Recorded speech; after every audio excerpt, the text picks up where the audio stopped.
Hello and welcome to SweetSpotDFS. I am back after taking a week off from the Corrales Punta Cana. I am here to do a course fit video for the 2021 Sanderson Farms Championship. I like to cover a housekeeping item right away, so if you want to skip that or skip this part, go ahead, find the timestamps in the description, get to the next part of the video that you find interesting or important. But I would like to bring up the fact that I took the week off. If you were following me on Twitter, you knew why, but I don't know if I actually said anything on any of my past YouTube videos. I hope I did. In case I didn't, the reason I took the week off was to create a database.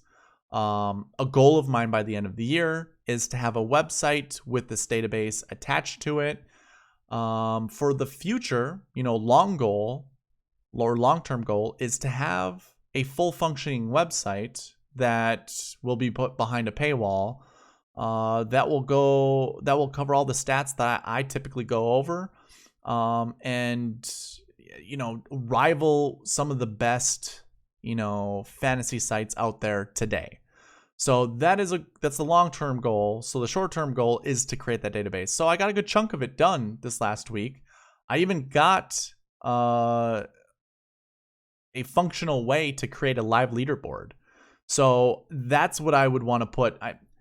In all reality, I probably shouldn't have went down that road, but as soon as the idea clicked in my head, I'm like, I gotta try it. So figured out a way to do that, and hopefully this week will actually be a test trial for me to see if it will work after round 1, round 2, round 3, round 4. And then I can use that data going forward, and I can go backwards to other tournaments and grab the other pieces of data that I'm interested in looking at. So that's exciting. That's something to look forward to for you guys. So yeah, I got a lot done. It was good. I still have a lot more to do. But yeah, hopefully during the swing season, I'll get a lot of it done. So that brings up another thing. I'm not sure if I'm going to stick to my 4 video routine a week, course fit, stat fit, strategy, and review. I might trim it down to either 2 or 3 videos throughout the week. Just because a lot of these events, like this event here, the Sanderson Farms Championship, not really an important event, in all honesty. It is now a... Actually, we'll talk about this coming up. I'm not going to leave it for this. But anyways, I do want to get this database done, and I want to get it done before the Masters. I want to get it done well before the Masters, the one in November. But yeah, for the time being, I'll pick at it here and there. I'll still do these videos. But yeah, that's what's on my mind. That's what I'm going to do. So, all right, without further ado, let's go ahead and get into the course fit part of the video. The main reason why you're here. I'm going to go ahead and pull the results up so you're seeing something. This tournament used to be an alternate event. It used to be, I think, side by side with the WGC HSBC, which is the first World Golf Championship event of the season. Now it's a mainstay. So now it's like you get all of the perks of, if you win, you get, maybe 500 FedEx Cup points. I'm not positive on that, but you get all of the benefits of winning any other tour or any other event on tour. So now we're going to see a little bit better of a strength of field. In the past, it was it was like your Korn Ferry graduates and then kind of some of the losers from the PGA that couldn't make it to the WGC, but still wanted to accrue FedEx Cup points, and then obviously a decent paycheck, as well as other perks that come with playing in an event and doing well. So now we actually have, it's still a weaker strength of field, or just a weaker field in general, but we will see more notable names than we have in the past. Last year was the first year it was a notable event, and the score was very similar to the year before. 18 under won it last year in a playoff, Sebastian Munoz in a playoff against Sung Jae Im. So that was at 18 under. If we look at all of the other years here, we see 2019, 2018, 2017. They're all hovering around 19 under. In fact, you see every single year around 19 under, except for 2015, which was 16 under. it's a scoring fest, basically. And when we look at the golf course, it's not very difficult. So I actually forgot to mention this in the prelude to this, or whatever we want to call it. I'm going to cover a course preview.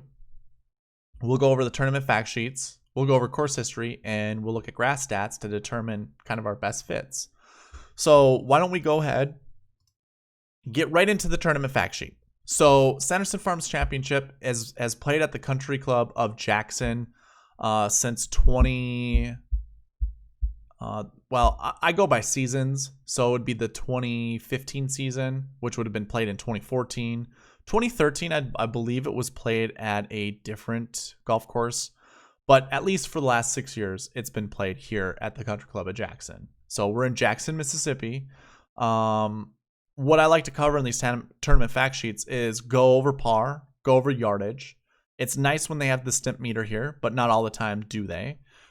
We can look at all the square footage and stuff like that of the greens, the tee boxes, how many bunkers, water hazards, so on and so forth.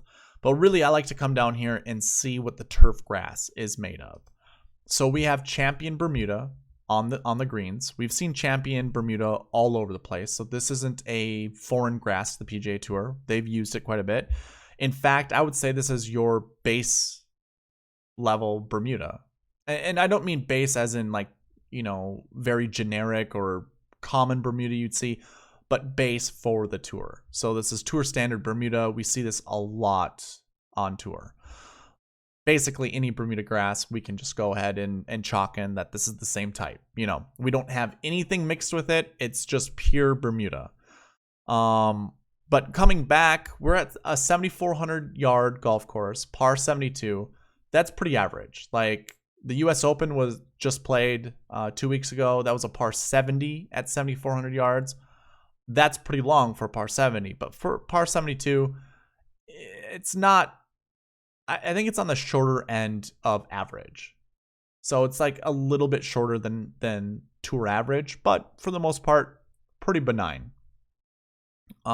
Greens, 6,200. I think like average for greens are around like 6,000, maybe 5,500. So this is a little north of that.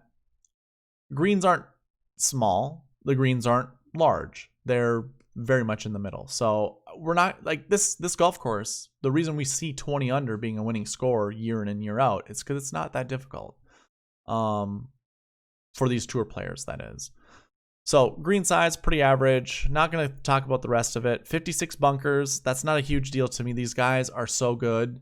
A lot of times bunkers are better than being around the green in the rough. I don't care about bunkers, honestly. And none of them are like really deep lips that would be very penal if they were to hit them in it. So I don't think we have to worry about it. We have 5 holes that have water in play. Now, water obviously is significant in the fact that if a ball goes into the water, it's very hard to play out of it. In fact, if it's not within, say, a foot of being in the hazard, you're probably not playing out of it. So balls will get lost and penalties will occur. 5 holes, it's probably around normal, around average. So I wouldn't even say we have to worry much about the water here, but it's worth mentioning. Again, we're on Bermuda, so we'll be looking at Bermuda stats. And I also like to look at the architect to use it towards, because some architects have a weird way of making their golf courses, and there might be little tips and tricks that if you've played on it before, you'll know it for another golf course. Obviously, the first guy that comes to mind is Pete Dye. If we were on a Pete Dye track, we could use Pete Dye, scoring averages or just averages in general and figure out, the better golfers at those golf courses or who are used to playing on those tracks. John Fott and Mike Gogol, yeah, I don't think we've really seen much on tour. I don't have data for it anyways. I'm not going to worry about it. So the course has hosted it, beginning of 2014. Has the look of a Donald Ross golf course, which means greens back to front, that kind of thing. Oh gosh, arguably greens that are top 10 on tour. Okay. So that's a funny thing. I've heard Brant Snedeker talk about this being a putting contest. Yeah, I mean, when you have 20 under, it's just who's going to make it in the hole the least amount of times. Obviously, that's the winner. Duh, that's golf in general. But when it comes to I would love to show you a course flyover. Typically, I do, but because of YouTube and copyright claims, I'm just not going to. But if you were to see the flyover, and there really aren't any good ones online, otherwise I'd link in the description. But it's very straightforward. It's like, let's get into another piece of information here. Let's talk about the course. And this is kind of my course preview. Like I've done in the past, I've shown flyovers, but now I just put it on the spreadsheet, show you what the hole is, the par, the yardage, that kind of stuff. What I'm not going to do, I'm not going to go over every single hole. In fact, I'm not going to go over any of the holes. What I'm going to tell you guys, go ahead, pause the video and screenshot this, or just pause it and read the notes. But what I was getting at during that little bit with tournament fact sheets was this golf course is very straightforward. There are very few dog legs, and if there are, it's not really necessary to actually hit a shot shape off the tee that matters. Some greens are guarded by bunkers, so shaping a shot around the bunker is going to get you closest to a pin that's tucked behind it. But other than that, most of these guys can play to the middle of the green, and then that's where it becomes a putting contest because these greens aren't abnormally large, and I think they look relatively flat. And I say relatively because compared to other golf courses, I think this one is fairly flat. Other than that, I don't think there's really anything drastic about this golf course. I do have up here which holes, so OTTSS, all that stands for is off the tee, shot shape. And then APP is approach, SS, shot shape. So when you see these two headers up here, that's exactly what it means. We don't have any like really long holes, like long par fours that will really favor bombers. But we do have a couple long par fives that I think the bombers could actually get to in two if hitting the right shot. And really, again, like I said, there aren't any greens that are very protected around here. So it's a scoring fest for a good reason. But what I ended up doing is at the bottom here, I did count. I tallied up. Actually, here, if you guys do want a screenshot, I'll go through this pretty slow. You can't. Oh, you can see every hole up here. So never mind. I don't have to. You guys can see everything. But anyways, I tallied them up off the tee. We only need to draw it off of one hole, and it's not even that necessary to draw the ball. I think the shorter hitters, that was on. Yeah, so drives of 280 plus will need to draw the ball. And then the only difficult pin position on that hole is back left. So that's obviously a draw. That hole in general doesn't really require any shot shape into it, but to access that back left pin location, a draw is most advantageous. But again, I tallied them up. We have one draw off the tee, one fade off the tee, 4 holes each that require a draw into the green and a fade into the green. Now, if we're playing to the middle of the green, any shot shape will do. And when it does say any shot shape up here, because again, we have 12 holes that doesn't matter, 10 holes that do matter, I would say for these, when there is no definitive answer as to which shot shape is most beneficial, always default to a fade. A fade is the most controlled ball flight. It stops quicker on the fairway. It stops quicker on the greens. A fade is your best ball flight. So when we see 10 holes where it doesn't matter, we could add that to basically this number here. So we almost have 14 holes where we can say a fade matters. Now, pin positions are going to matter. That's going to be in every event. tucking them behind, hills or back left, back right, front right, around the edges. So you do have to flight something in there. I'm not going to worry about that here. Again, this is kind of a shootout. If there was any advantage, we would see it in these numbers. I'm here to tell you there really is an advantage. I'd play any golfer that hits a fade primarily. And don't get me wrong, if you guys want to find someone who hits a draw, be my guest. We will talk about somebody who does hit a draw, who I think is going to be a pretty decent course fit around this course. But this was the course preview. Didn't take that long because obviously I didn't want it to be that long. But the next piece of everything is to look at course history. So I have this sorted by golfers playing in the field, or golfers in the field, and by their average finishing position. You can see we have a few guys up here that have just one event under their belt that are finished top 10. So Byung-Hun An and Beau Hosler.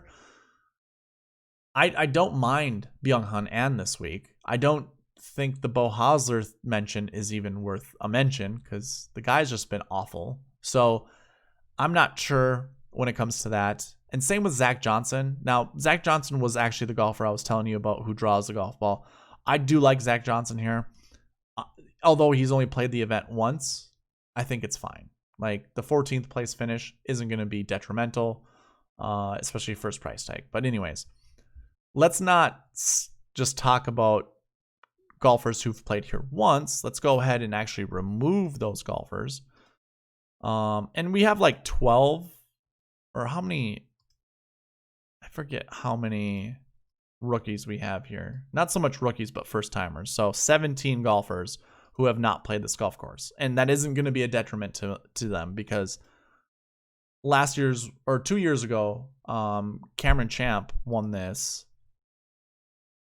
and he hadn't even played it the week before. So don't feel like course history is going to play a huge factor. We're going to have a few golfers who have never played this golf course do well here. And that's where I would say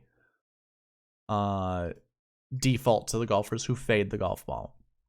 So now that we've removed golfers who have not played or have only played once, we have a pretty decent sample size here. Carlos Ortiz, 2 events, the last 2 events, top 5 finishes, a 3rd and a 4th. That's pretty good. And Carlos Ortiz hits a fade. So this is a golf course I think he's going to do really well at. Well, he already has, but I think this is a tournament. This year's tournament, he'll do really well at as well. I'm not going to worry about William McGirt. He's been, irrelevant for a very long time. I believe he has played pretty decently in recent times. I think he actually made the cut for the Safeway Open. I'm pretty sure he did. So he might be a cut maker, and he has the second best course history at this tournament. So definitely worth a play. I'm not going to go through the rest of these guys. Maybe we can just highlight some of these golfers that we've seen or that are notable. Obviously, Scotty Scheffler is a golfer a lot of people like. I also like him. I think he can do well here. Nick Taylor just won last year at AT&T Pebble Beach. He's won here before, so he wouldn't be a terrible play. And if we take out his missed cut, 17.5 would be 3rd best in the field. I don't know what was going on last year, but obviously missed the cut at an event that probably didn't have the strongest of fields. So definitely keep an eye on that. Or not so much keep an eye on that, just keep that in consideration. I know Patrick Rogers is a golfer a lot of people like. I like him this week as well. Has not missed a cut at this event. Hits the ball far. He also fades the golf ball, and he's a good putter. So he's definitely worth a consideration. I really like Chris Kirk. I mean, he'd be tied for 2nd in the field with course history if we take out his missed cut from 2019. That was the year that he was battling alcoholism, so he did take a break. He's been playing decent golf since. I think this would be a good time to play him again. I believe he hits a draw, though. I don't think it's that detrimental, like I've said, during the course preview, but just letting you guys know, he is not a fade golfer. And that is all I'm going to talk about. Obviously, you guys have the power to pause this at any time, look at the data, and determine your favorite plays. But those kind of were mine for course history.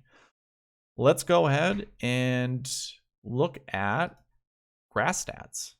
I don't have this color coded yet, so it might look a little busy, but we can go ahead and scroll over here and look at our Bermuda stats. I do have it sorted on the 2020 Bermuda, but I'm going to go ahead and just kind of for continuity reasons, move it over to overall Bermuda. Our best Bermuda golfer is Scotty Scheffler. He only has 10 events under his belt, but he is from Texas. He is used to this Bermuda grass. So I'm not going to say, because he only has 10 events on Bermuda to not play him. I think that'd be foolish. You should play him. He hits a fade. He hits the ball a decent ways. It's not the longest on tour, but he's north of average. So I think we should consider someone like Scotty Scheffler. Likewise, it might be worth the consideration of Henrik Stenson, the second best golfer for Bermuda. Now, these stats go back to 2013. Obviously, he was good at one point in time, and those stats are reflective in his overall Bermuda. He could go overlooked at this tournament. He is $8,900. It's not a bad price point. He obviously can do better, but I don't think he's really worth the, instant, I don't think you should cross him off. I think he's worth a speculative play or two, honestly. My favorite golfer, I think this is the week Sungjae puts it all together, and I think we're going to see him going forward being a decent golfer. In the past, you've heard me talk about how I was kind of cautious about his, what to me seemed to be a swing change. But I think now, seemingly, I shouldn't even say seemingly, it appears that we're kind of back on track with the normal schedule. Sungjae was able to play all the way through the Tour Championship, did well at the Tour Championship on Bermuda. He did have like one round where he didn't do so great, and I honestly believe that's due to a swing change. It doesn't look that much different, right? He still has that slow takeaway, but I think there's more distance between him and the ball. Like he's been working on ball placement in his stance more so than anything mechanical during his golf swing. I think that was messing him up a little bit, and if there was a swing change or he was going through that, there's going to be rounds where he's gonna have I wouldn't say meltdowns, but he's just not going to be able to put it together. He's not going to trust his swing. He's not going to hit consistent shots like we know him to do. But I do think that's behind him now. I just have a feeling this is going to be a good week for Sungjae. He hits a fade, good on Bermuda. I think he's a good pivot from Scheffler. I think he might actually be popular. We'll see. You guys can make your own thoughts on ownership. I really don't care, but I think this is a good week for Sungjae. Sergio would be a good fit as well, but he can't putt.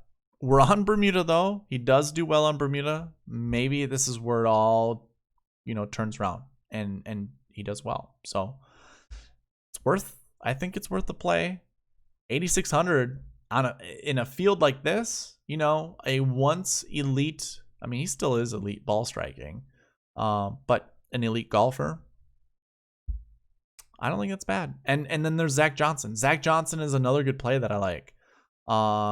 Draws the golf ball. I don't know with 9,600 being his price point if it's a good play or not from that perspective, but he showed up during the U.S. Open. He could be one of those golfers where he puts things together and ends up being, decent. He's a fantastic short game player. And really, I shouldn't even say short game, wedge player. So if he can get a wedge on the golf ball at any distance, he's going to park it close. And if that's the case, if he's got the putter going, 75% of his potential, he's going to finish top 5 at this tournament. There's no trouble here off the tee. There are a couple holes, but really, you could spray it all over the place. So if he ends up doing that, it's not going to hurt him. I'm going to pass on Jimmy Walker. The Lyme's disease, man. And I feel bad for him. I would say always fire up Jimmy Walker on Bermuda, a Texas native. He might actually not even be so much a native. He probably is a resident of Texas.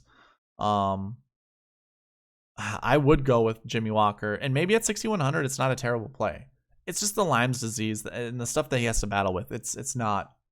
It's too risky. I guess if you're playing a low risk event or contest on DraftKings, fire him up, but I'm going to stay away. Denny McCarthy is an interesting play.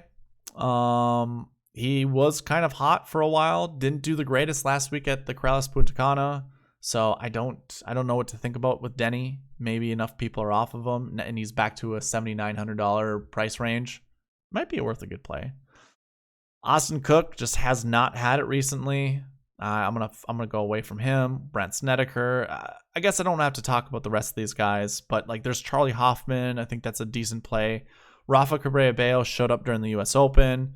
I don't know if that was just a one-off, performance, or if he's also turned it around since, the restart. If that's the case, Rafa would be a good play at 7,600. Same with Charles Schwartzel, 7,800. Not a bad play. He had shown life leading up to this tournament, or at least since the restart. But I don't know. I don't know how I feel about that. Russell Knox is also an interesting play. I've put so much faith in Russell Knox in the past, and he's burned me so bad that I think he's on the only one lineup list. So there's a list of golfers that I would have had on my never play, but changed up my strategy, and I'll only play them once in a winner take all lineup. So if I strike out with the rest of my lineups because I didn't play them, at least I might get my money back on a winner take all. So that's my strategy. So that was overall Bermuda. Let's go ahead and talk about 2020 Bermuda. We see Scotty Scheffler at the top, and we see Sungjae Im once again. I think it's between those two. Honestly, if you're going to anchor a lineup, those two golfers, I think this is a week where one of these golfers will win, like 10K and above. The Corrales Punta Cana, that was an event where weather was going to play a huge factor. The wind. When wind comes up, it's really just who can grind out the best score. Scores were kind of low at the Punta Cana, but it's still like a Hudson Swafford can win a Corrales Punta Cana when the wind is blowing like that. Let's put it that way. I don't think we're going to have that here. I think it's just straightforward. It's, putting yourself up with the best scoring averages. So I think the favorites are going to do pretty decent. Now, I think there will be some missed cuts up there, but I think you can fire up anyone over 10K. Anyways, Cameron Tringali, interesting that he's up there. He has one of the most played events on Bermuda at 62. 6.54 or 6.45% top 10 percentage at 7,300. That's not terrible. I'm not sure exactly how I feel with, those numbers in general, but it doesn't sound terrible. It's interesting to see JB Holmes up there, but again, 2020 Bermuda, he may have only played one event, and that was a 30th place. So we don't have to get too excited about that. Whenever you see just round numbers, I would assume they've only played one event. So that even goes with Scotty Scheffler.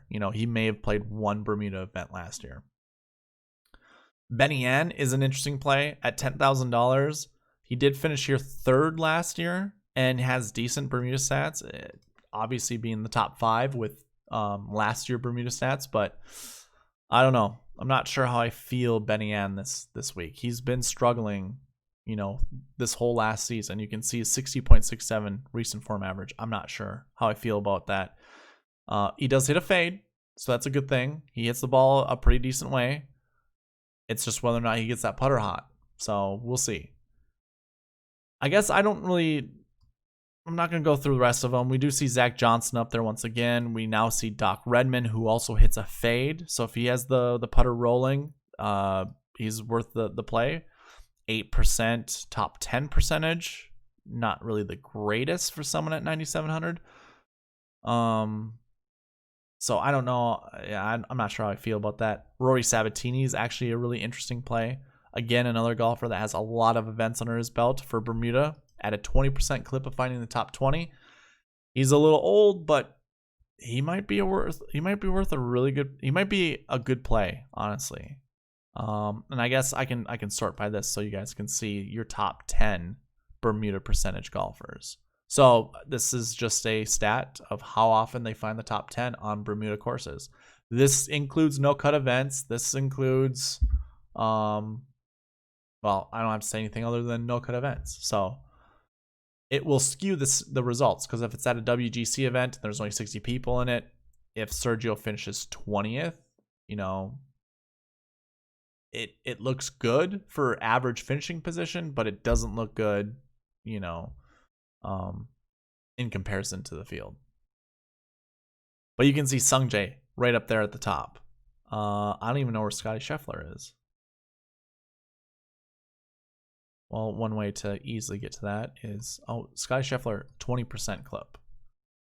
So Sung Jae up there, 19 Bermuda events, 36.84% finding the top 20 or top 10. I'm sorry. That's pretty decent. And then obviously Henrik, Charles Schwartzel, like I've talked about. Kevin Chappell's not a bad play. He can go low. Sure, hasn't had the greatest recent form, but I don't know. Maybe he's worth a play on Bermuda. Really interesting to see Will Gordon. You can see his overall Bermuda matches his 2020 Bermuda, because last year was his first year really playing on the PGA Tour. So all of the Bermuda events that he was at obviously played there. But 25% clip, that's not terrible, but only 4 events. And then you could say the same thing about Tom Lewis, but he's $600 more. I don't know. Maybe you pivot from one to the other. But yeah, you guys can go ahead. Pause the video, screenshot it. You know, all the interesting information that you deem interesting, copy it down. You know, I guess it's not terrible to write down a few players that you like from the stats that I've shown, and then anchor around them. But that is, I guess what I'll do, I'll give you a golfer from each tier that's my favorite course fit play. And it's going to incorporate everything that we've talked about. So it's going to be Sung Jae in the 10K and above. I'm actually going to choose Zach Johnson for my 9K golfer. He does not fade the golf ball, but on Bermuda, pretty darn good. I'm gonna go with Carlos Ortiz. Now, he doesn't have great Bermuda stats, but I think the course fit for him at this course is wonderful. Obviously, great course history, which isn't showing up. How is that so? I wonder if he's not here.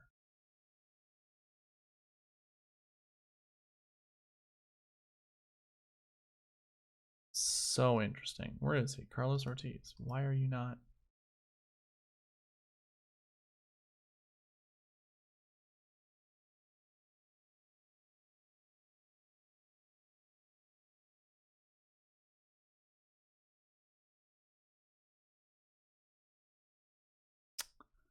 Wow. Okay. Well, I'm glad we went through the course history first, but I figured out why this has not updated.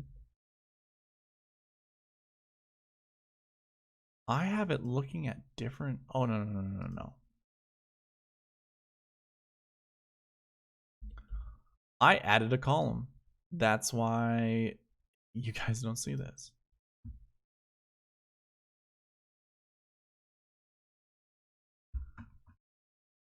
Okay, so that should update that, and it should ultimately update this as well. So if you're looking at that confused, I totally understand why. All right, let's do this again. Sung Jae, Zach Johnson, Carlos Ortiz, one of the best course histories. Well, it is the best for golfers who've played more than one time here. In the 7K range, man, this is difficult.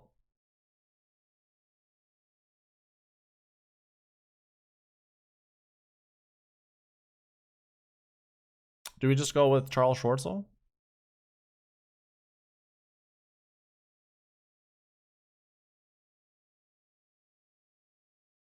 Yeah, I think I have to go. Oh man, I don't really want to go with Charles Schwartzel, to be honest. I have no idea Tom Lewis's game, but here, let's just pick somebody. I am going to pick. Why don't we go with Will Gordon? I think a lot of people are going to be off of him because of what he did at Corrales Punta Cana. But having a missed cut coming into a tournament, not always a terrible thing. So let's go ahead and go that route. And then the 6K range, I believe I saw someone down here that I liked. Was he 60?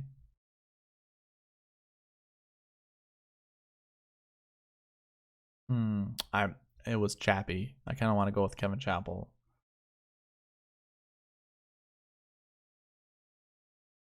I think I'm gonna go with Wesley Bryan. Wesley Bryan doesn't have terrible Bermuda stats, but he has a really good scoring average, just in general, for the since the restart. I'm also trying to scan 6K range, golfers that I like. Yeah, I mean, I think you want one golfer here in the 6K range. I don't think that was a bad play. Go with someone like Wesley Bryan. So those are my picks for course fit for each salary range. And I'm going to leave the video at that. I was hoping this would be faster and shorter, but obviously we're at that 36-minute mark, which is pretty typical. But I appreciate all of you that stayed around watching it. Thank you for watching. Please leave a like, comment, subscribe, all that good stuff. And I will see you in a StatFit video tomorrow. All right, bye.